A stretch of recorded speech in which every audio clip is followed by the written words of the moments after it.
in the Garden of Eden, humanity made an original mistake.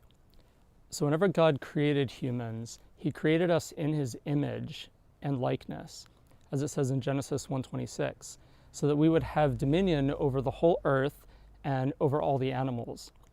And then it says in 1 John 4:16 that that character, that image of God, is love. So at our very essence, we are created in that image of God, in the image of love.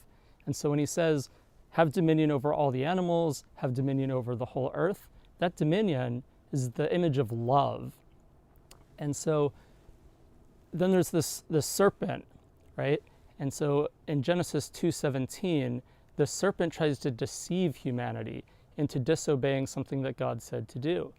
So God gave us everything, said eat from all the trees, do whatever you want, except one thing. Don't eat from this tree of knowledge of good and evil, because in the day that you do, you will bring death into the world, because there's no death before that.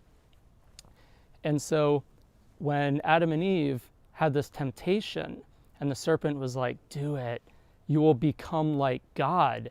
That's why God doesn't want you to eat from the tree, because then you'll become like him. And then they're like, wow, becoming like God sounds really good. And so then in Genesis 3:5, it says that they want to become like God. But that's the original deception, is because they were already like God. They were created in God's image. And the serpent deceived them into disobeying God to bring death into the world by having them believe something that's not true, to believe that God withheld something from them, that they weren't like God, but they already were, because God created all of humanity in his image.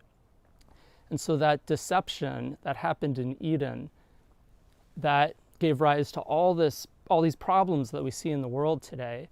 And it's deception that rules the world. We see this in politics, we see this in government, we see this in business, we see this everywhere. We even see it in the church. And so if we go away from deception and again live by faith in that image of love, that's the goal.